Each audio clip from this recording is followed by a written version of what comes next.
Pemirsa, Gubernur DKI Jakarta Anies Baswedan menjenguk korban kecelakaan Transjakarta di RSUD Budi Asih Jakarta. Anies juga memastikan bahwa PT Transjakarta akan menanggung penuh biaya perawatan korban hingga sembuh.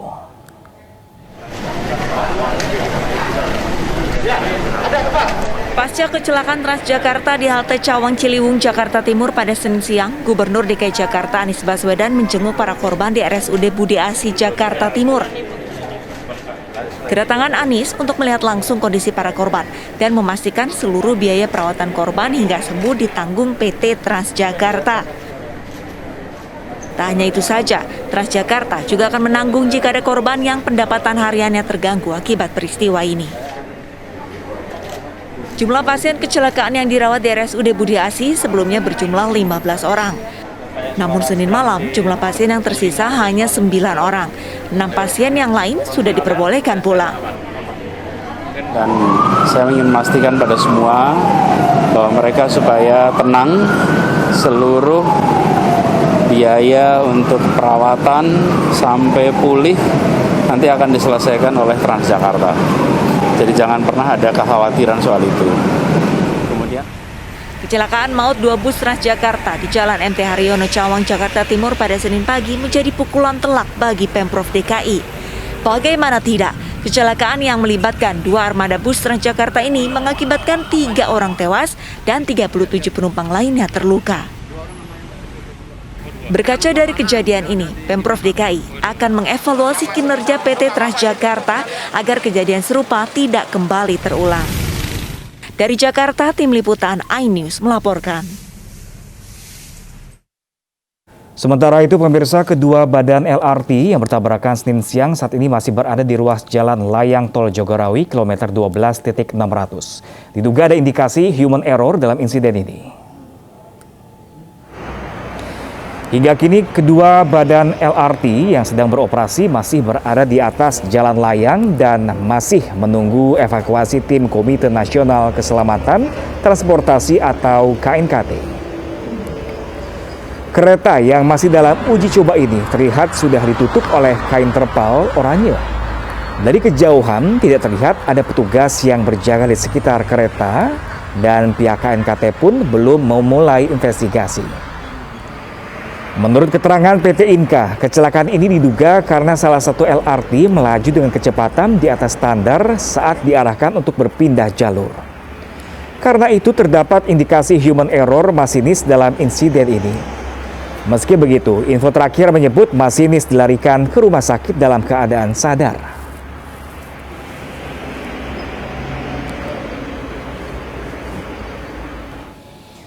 Kita beralih ke informasi lain, pemirsa. Maraknya pinjaman online ilegal membuat petugas kian gencar gerebek perusahaan pinjol ilegal di sejumlah wilayah. Di Jakarta, polisi berhasil mengamankan 4 orang, sementara di Surabaya, belasan orang ditangkap dan 3 diantaranya sudah dijadikan sebagai tersangka.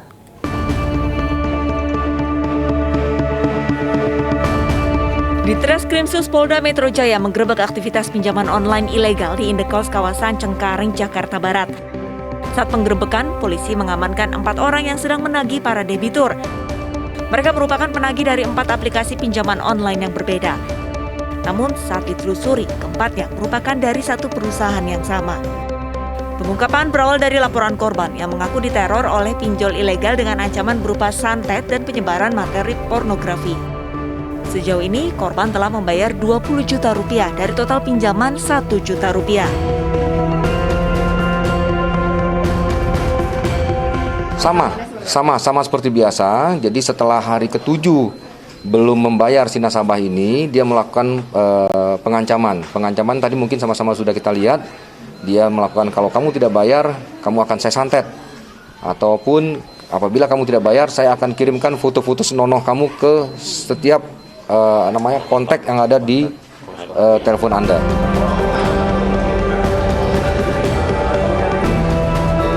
Sementara di Surabaya, petugas Ditreskrimsus Polda Jawa Timur menggerebek sebuah kantor pinjaman online ilegal di kawasan Sukomanunggal.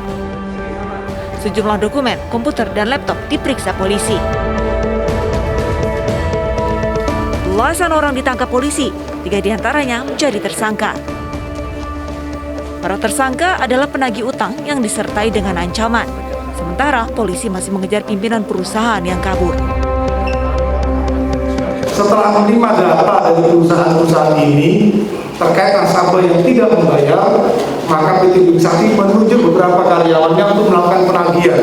Cara yang dilakukan yaitu tadi membelas yang berisi ancaman. Polisi menyita puluhan ponsel, kartu perdana, serta laptop. Para tersangka dijerat Undang-Undang ITE dengan ancaman hukuman di atas 5 tahun penjara. Dari Jakarta dan Surabaya, Tim Liputan Ainis melaporkan. Pemirsa, Polri terus berupaya keras untuk dapat menangani kasus pinjaman online ilegal. Maraknya kasus pinjaman online kerap meresahkan masyarakat, bahkan hingga korban bunuh diri. Direktorat Tindak Pidana Ekonomi Khusus Bareskrim Polri telah menyita uang tunai sebesar 20,4 miliar rupiah terkait dengan kasus pinjaman online ilegal. Akibat kasus pinjol ilegal ini, seorang ibu di Wonogiri bunuh diri akibat terlilit utang yang membengkak. Setelah didalami, ternyata korban bunuh diri diduga tidak kuat menahan ancaman dari pihak pinjaman online yang tak bertanggung jawab. Dalam kasus ini, polisi menangkap dan menahan 3 orang tersangka kasus pinjaman online yang terdiri dari Ketua Koperasi Simpan Pinjam Solusi Andalan Bersama berinisial MDA, pendana berinisial JS, dan 1 orang berinisial SR.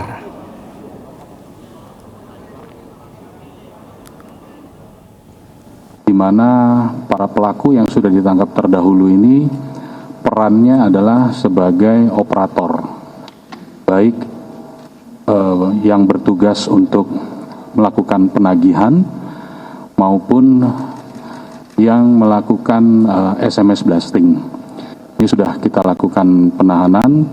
Kemudian dari para tersangka operator ini kita melakukan pendalaman lagi, penyelidikan untuk bisa mengetahui layer atas. Ya, layer atas, siapa yang mendanai, siapa yang memfasilitasi, siapa yang mengurus.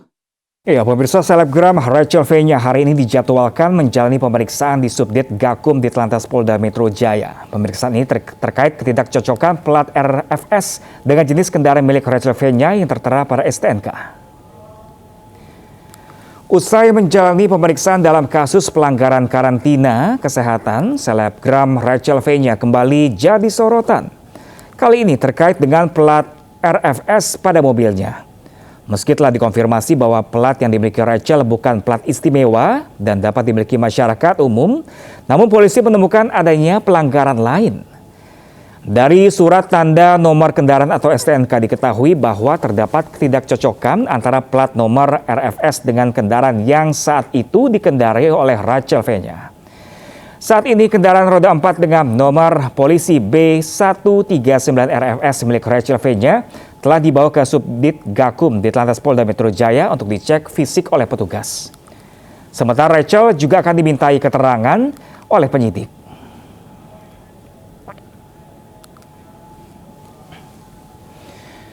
Dan pemirsa, untuk mengetahui informasi terkini, kita bergabung dengan Nadia Valeri di Subdit Gakum Polda Metro Jaya terkait pemeriksaan selebgram Rachel V-nya terkait penggunaan plat nomor RFS mobilnya. Halo, selamat siang Nadia. Sejak kemarin batal hadir untuk pemeriksaan, apa kali ini sudah ada tanda-tanda kedatangan Rachel di sana? Ya, Pram juga pemirsa, pagi tadi selebgram Rachel V-nya sudah menjalani pemeriksaan di kantor Subdit Gakum Ditlantas Polda Metro Jaya, di mana hari ini Rachel menjalani pemeriksaan terkait dengan polemik penggunaan kendaraan dengan nomor polisi RFS yang sebelumnya dikendarai Rachel V-nya usai menjalani pemeriksaan di Polda Metro Jaya Kamis pekan lalu. Adapun setelah menjadi polemik di kalangan masyarakat, polisi juga menemukan setidaknya ada 2 pelanggaran pada kendaraan bernomor polisi RFS milik Rachel V-nya.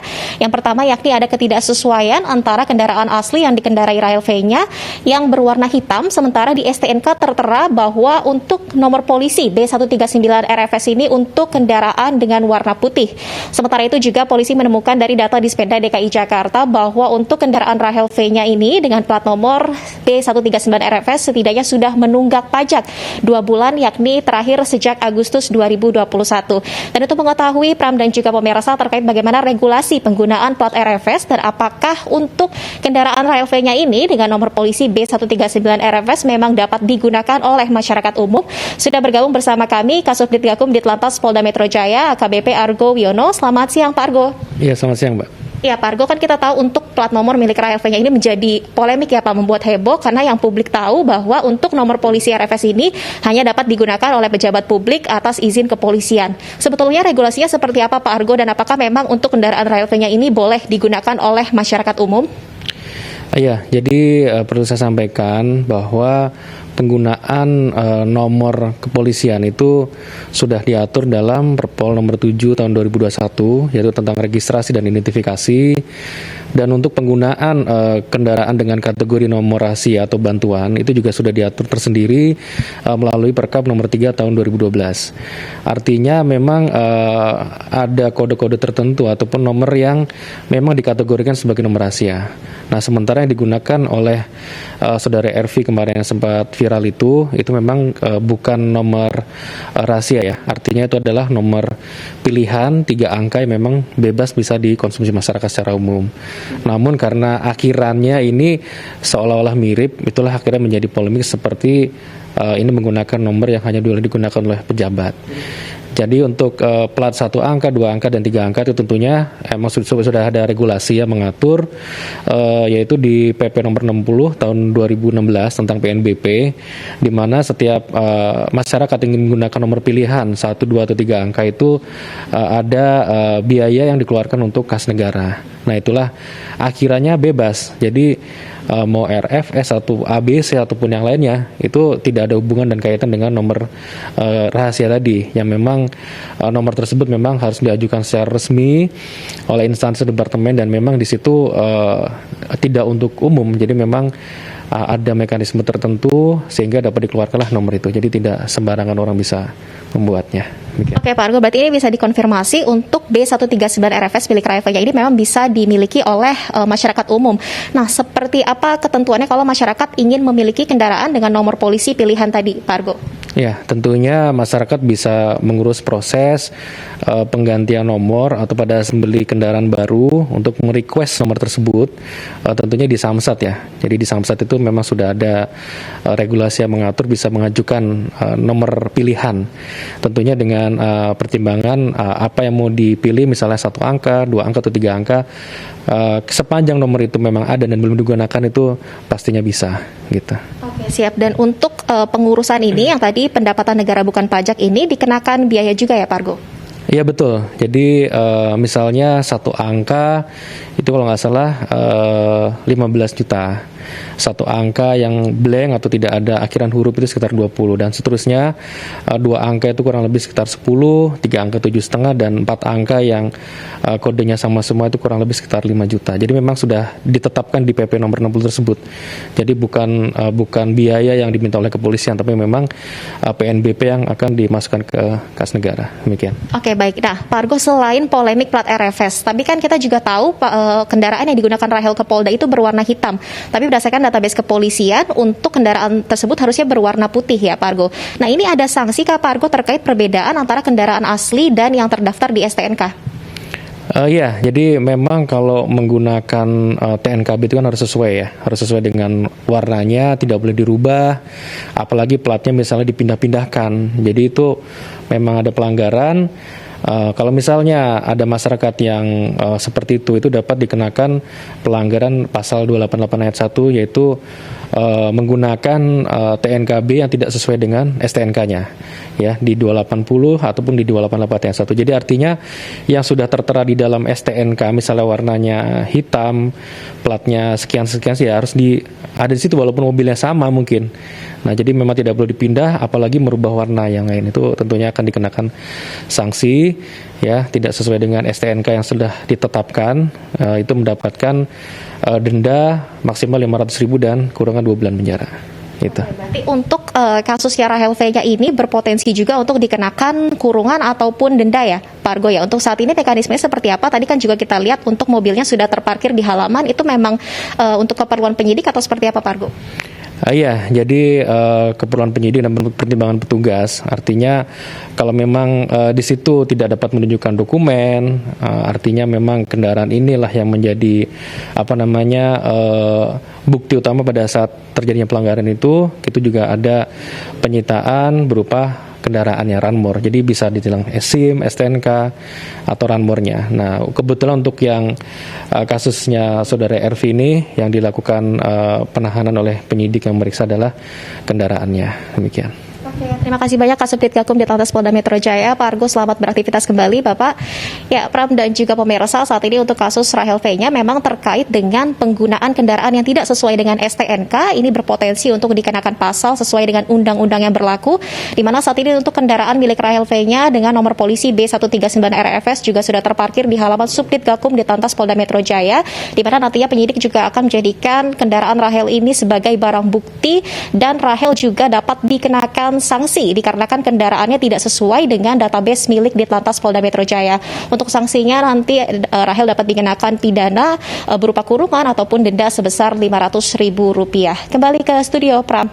Ya, baik, terima kasih banyak Nadia Valerie atas informasinya dan selamat bertugas kembali. Pemirsa, 12 laboratorium PCR di Bali alami overload. Selengkapnya sesaat lagi, pemirsa, tetaplah bersama kami.